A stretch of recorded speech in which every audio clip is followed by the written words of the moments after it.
এই এই নাও তোমার পাওনাটা বুঝে নাও। তোমার ঋণ শোধ, তুমি বাসা থেকে বেরো যাও। তোমার ঋণ শোধ, তুমি বাসা থেকে বের হয়ে যাও। কি আছে এর ভিতর? তুমি খুলে দেখো, তোমার পাওনাটা ঠিক মতো বুঝে নাও। টাকা? এগুলো কিসের টাকা? কিসের টাকা তুমি বুঝতে পারতেছো না? কিসের টাকা বুঝতে পারতেছো না?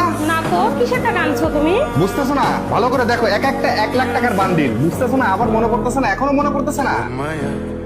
এখনো মনে পড়তেছে না? কিসের পাওনা? আমি তো তোমার কাছে তোমার সাথে আমার কাবিন হয়েছিল কত? 3 লাখ। তোমার 3 লাখ তোমাকে বুঝাই দিছি, 3 লাখ টাকার 3টা বান্ডিল বুঝাই দিছি। এখন আমার বাসা থেকে বেরো।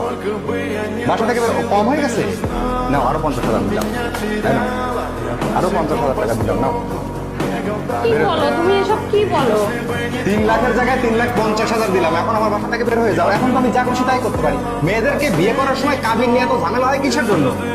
আমার বিয়ের জন্য 10 লাখ টাকা কাবিন দিতে হবে। 10 লাখ টাকা কাবিন ছাড়া বিয়ে হবে না। মনে হচ্ছে তো তাই যে কাবিনের জন্যই তো মানুষ বিয়ে করে, তাই না? শোনো, যারা সংসার করতে আসে তারা না কাবিনের টাকার কথা ভেবে সংসার করতে আসে না।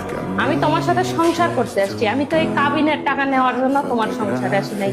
তোমার টাকা তুমি নাও, আমার কোনো কাবিনের টাকার দরকার নাই। আমি তোমার সাথে আসছি সারা জীবন তোমার সাথে থাকার জন্য।